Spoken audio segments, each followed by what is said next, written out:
Hello, everybody. This is Bernie Stroum, and welcome to my YouTube channel for today's episode of So You Think You Know the Red Sox with Bernie Stroum. Anyway, we're here for our 15 or 20-minute chat about what I know and what I've seen about the Boston Red Sox. Like I said, when we first started this show, we're going to talk about all the years that I've followed them from 1959 through where we are currently. And this season, we're going to be in 1968. Yeah, last week we talked about 67, the impossible dream season, the season where everything seemed to be a miracle for the Red Sox, who I followed since 59, and 59, 60, 61 through 66. Nothing but losing seasons, and then all of a sudden, everything broke the Red Sox way. If there was a break to be had, they had it. If there was a hit to be made, they made it. Carl Yastrzemski had a phenomenal season. Even the tragedy beaning of Tony Canigliaro didn't dampen the season, and the Red Sox won the pennant on the final day, which I attended. However, they finally lost the seventh game of the World Series after taking the Cardinals to 7 games, and we ended the season on a loss, although as a Red Sox fan, the offseason was pretty exciting because you did have the chance to think about how this team was going to take a step forward in 1968. Excuse me, as I'm going to sip my Sunday morning coffee here as we review what we witnessed in 1968. Opening day for this team was very similar to the team that played in 1967. Starting lineup included everybody that started in 67, with the exception of the catcher. Russ Gibson did play in 67, but he was not the starting catcher. Mike Ryan was. And the only other change in the lineup was Ken Arnold.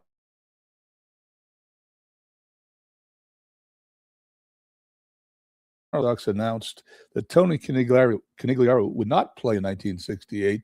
His deteriorating eyesight prevented that from happening, and he was going to. Actually, in April,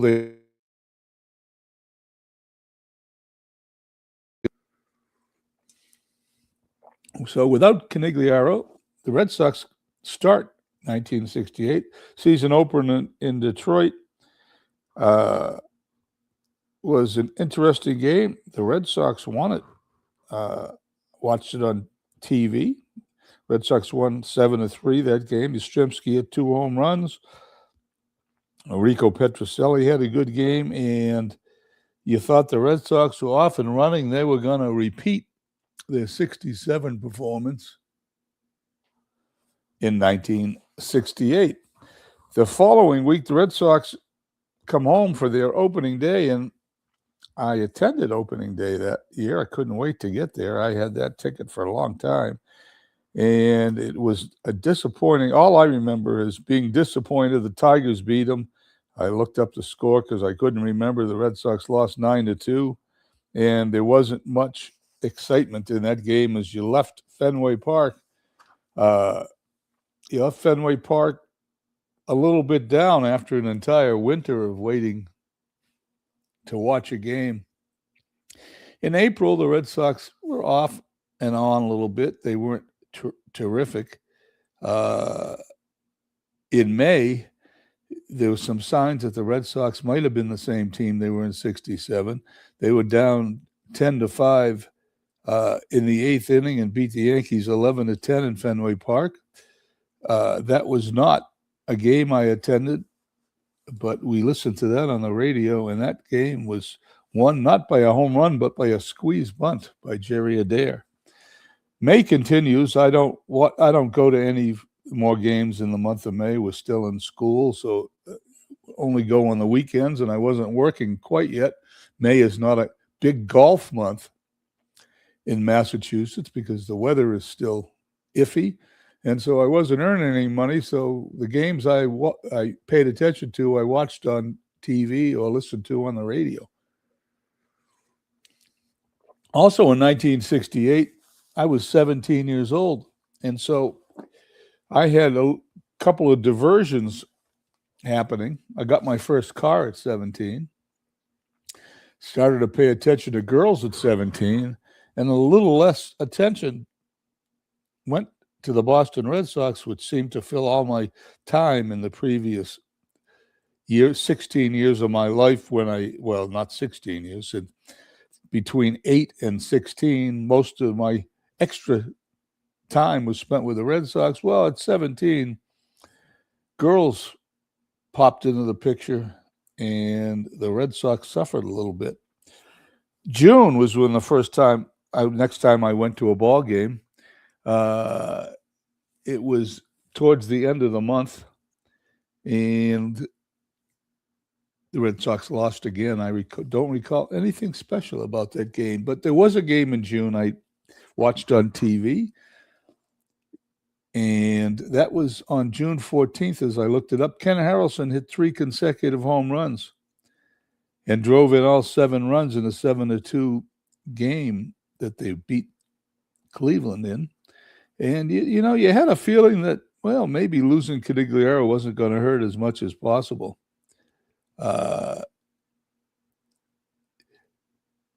In the next 5 games, I'm reading right here, so bear with me because I want to mention this. I didn't pay attention to it much then. However, from June 14th, when that started through 19th, Harrelson had 5 home runs, drove in 17 runs, and you thought you weren't going to miss Canigliaro as much as you had missed him in the past. The summer comes, I'm caddying again, plus I'm working at Howard Johnson's, so I had 2 jobs. Working at Howard Johnson's cut into my visiting Fenway Park. Couldn't do it as much as I did in the previous season. Had to pay for that car. My first car was a 1961 Rambler American. I paid $100 for it. And July comes around, and the first thing I remember in July as I review the season, Red Sox had an 8-game winning streak. And you think that maybe that might turn the season around because they really were nowhere near first place for most of the first half of the year. However, even after the 8-game win streak, they were still in 4th place. I think they were like 10 or 11 games out of first place, nowhere near first place.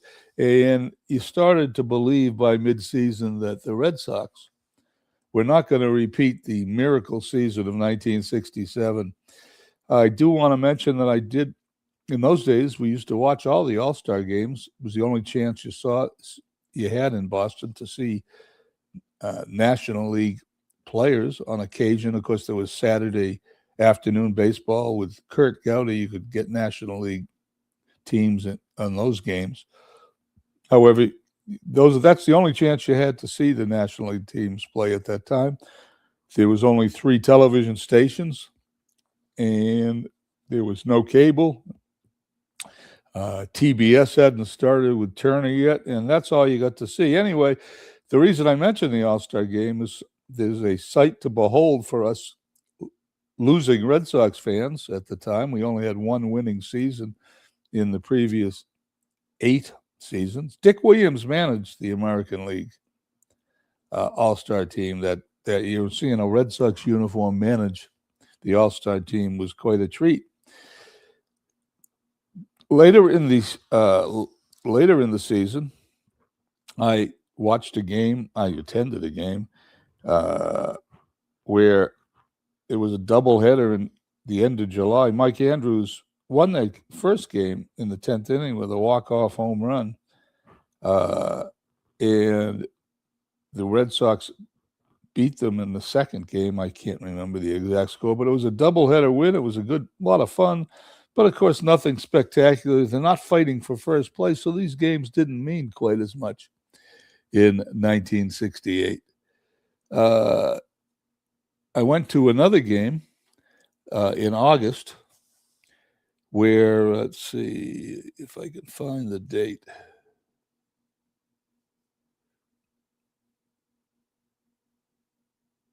August 17th was an interesting game. The Red Sox scored 7 runs in the 6th inning, I remember, tied the game 8-8, but ended up losing the game 10-9 in 11 innings. And you had the feel, and they were still 10 or 11, 12 games back of first place. So you knew 68 was going to be a little bit of a disappointment. When I was looking at finding the date of that game that I saw where the Red Sox tied it up, scoring 7 runs when they tied it 8-8. When I looked up that, I noticed a little footnote in the book I was checking. Carl Yastrzemski on August 23rd played first base for the first time in his career. That's interesting. Now I even learned something I didn't know.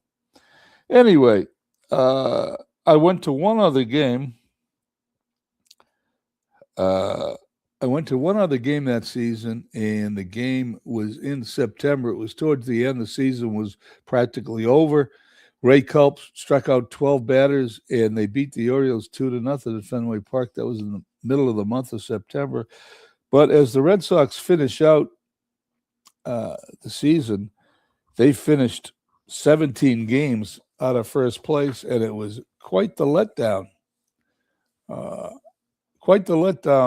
They were in fourth place, only 10 games above 500. They finished the season 86-26. 1968 was an interesting year. Carl Yastrzemski won the batting title. He hit 301. He was the only batter in the American League to hit over 300. It was the year of the pitcher. I think that I seem to remember Denny McClain won 30 games that year.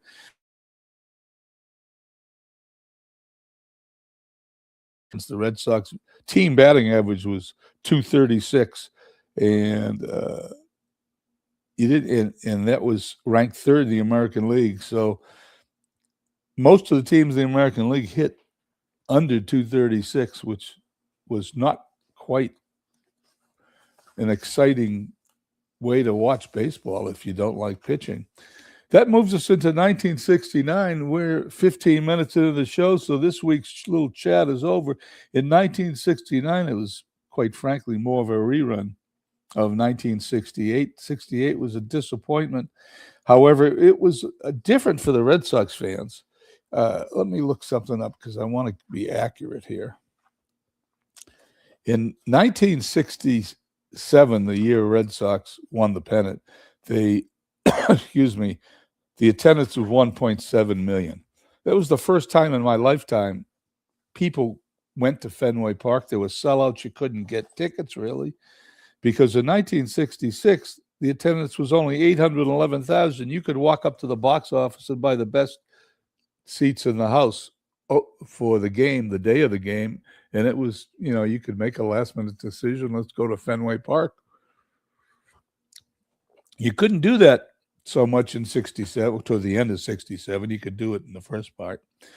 By the end of 67, the Red Sox started to have sellouts, and you weren't guaranteed a seat.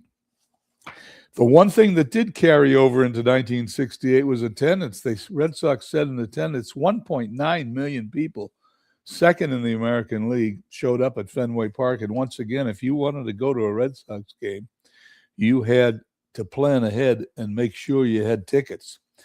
1969 is the year we'll go over next week when we talk about the Boston Red Sox. That was another big year for Red Sox attendance. 1.8 million people attended the Red Sox games in 1969. Number one in the American League. They were number one, but there were some other parts of 1969 made it better than 68, and some of it made it worse, and we'll go over it then. Anyway, in the meantime, I want to thank you for stopping by.